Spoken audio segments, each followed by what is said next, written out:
വത്തിക്കാനിലെ വിശുദ്ധ പത്രോസിൻ്റെ ബസിലിക്കയുടെ മനോഹാരിത ഡിജിറ്റൽ സാങ്കേതിക വിദ്യയുടെയും നിർമ്മിത ബുദ്ധിയുടെയും സഹായത്തോടെയുള്ള ആസ്വാദനത്തിന് വഴിയൊരുക്കുന്ന പദ്ധതിക്ക് റോമിൽ വത്തിക്കാനിൽ തുടക്കമായി.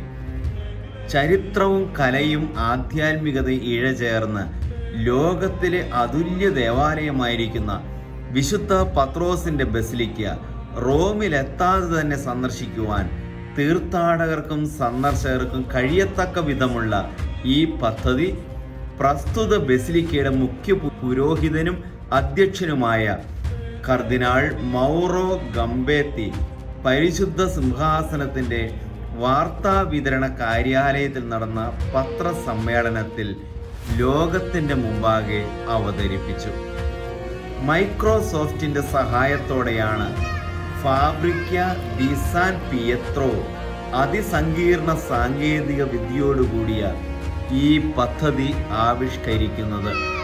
3 ആഴ്ച ഡ്രോണുകളും ക്യാമറ കണ്ണുകളും ലേസർ സാങ്കേതിക വിദ്യയും ചേർന്ന് വിശുദ്ധ പത്രോസിൻ്റെ ഈ ബ്രഹ്മാണ്ഡമായ ദേവാലയത്തിൻ്റെ ഉൾവശത്തിൻ്റെ 4 ലക്ഷം ദൃശ്യങ്ങൾ ഒപ്പിയെടുത്തു.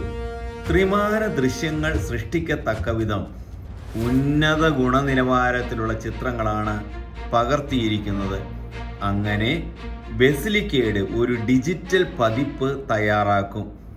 തീർത്ഥാടകർക്കും അതുപോലെ തന്നെ വത്തിക്കാൻ മ്യൂസിയത്തെ പറ്റിയും വത്തിക്കാൻ ബസിലിക്കയെ പറ്റിയും പഠിക്കുന്ന പഠിതാക്കൾക്കും ഗുണകരമാണ് ഇൻ്റർനെറ്റിലൂടെ ഈ ബസിലിക്ക സന്ദർശിക്കുന്നതിനുള്ള ഈ പദ്ധതിയെന്ന് ഈ പദ്ധതിക്ക് നേതൃത്വം നൽകിയ കർദിനാൾ ഗംബേത്തി പറഞ്ഞു. ഡിസംബർ 1 മുതൽ ഇൻ്റർനെറ്റിലൂടെയുള്ള ഈ സന്ദർശനം സാധ്യമാകും. സെയിൻറ്റ് പീറ്റേഴ്സ് ബസിലിക്ക അതിൻ്റെ എല്ലാ മനോഹാരിതയോടും പ്രൗഢ ഭംഗിയോടും കൂടെ ഇനി വീട്ടിലിരുന്ന് കാണാം എന്നതാണ് ഈ നവീന പ്രവർത്തനത്തിൻ്റെ പ്രത്യേകത.